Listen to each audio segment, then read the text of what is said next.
Good day. We continue looking at the merging of vowels, vowel coalescence.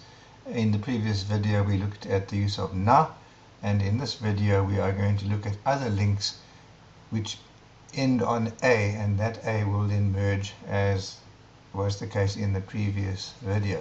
So here we are using nga, expressing a different meaning, obviously. Ndisika isonka ngemela, nga has become nge.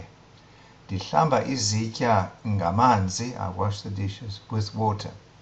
Nditshayela endlini ngomtshayelo, I sweep in the house with a broom. Ngomtshayelo because of umtshayelo. Omama bancokola ngabantwana babo. The mothers chat about their children. Utatomkhulu uthanda ukubalisa ngobomi bakhe. Grandpa likes to talk or relate about his life. So it was ubomi, which has now become ngobomi. Then we have the following locative adverbs, words expressing place. Phakathi, inside. Phandle, outside. Phezu or phezulu, on top of, above. Phansi, under. Phambi or phambili, in front of or before. Emva, behind or after. Phesheya, on the other side. Nganeno, on this side.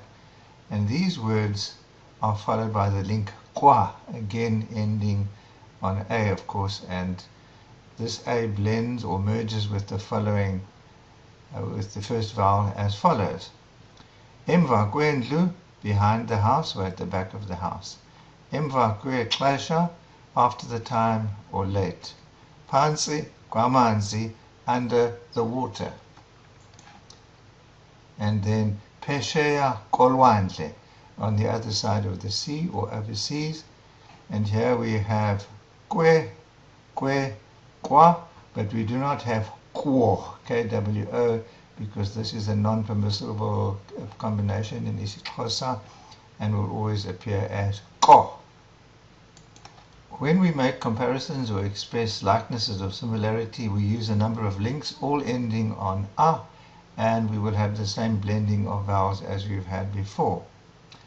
Here we have fana, meaning to resemble. So one example where na does not feature is when we say mna no tata siyafana, my dad and I look alike.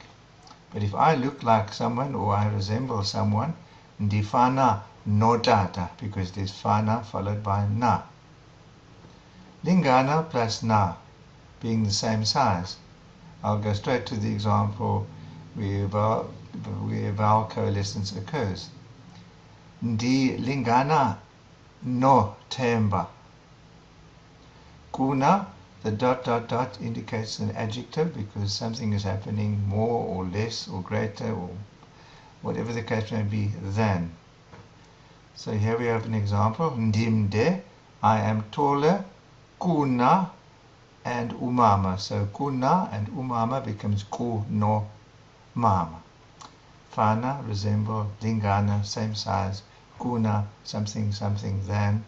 Jenga, doing things like or doing things the same way. So uMike uthetha njengotata. Mike speaks just like his father. Njenga and utata, njengotata. IFortuna, the vehicle, ingange, Land Rover, using nganga. And the Fortuna then is the same or is as big as a Land Rover. Getting to the end of the video now, and here we use two words, ngenxa and intwana. Ngenxa expressing because of, and intwana a little bit of, and they're both followed. The of is expressed by the ya, which follows. So ndidiniwe ngenxa yomsebenzi, I am tired because of the work. Abazali bakhathazekile ngenxa yabantwana abangekafiki.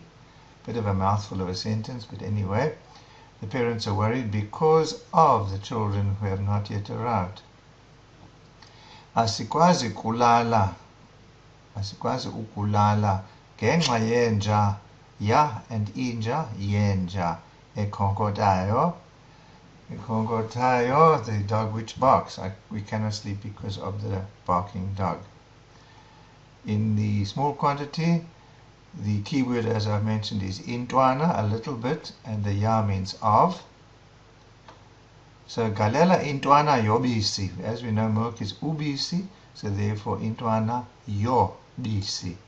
And then the final example, galela intwana ye swekile. As we know, sugar is iswekile, and hence ye swekile.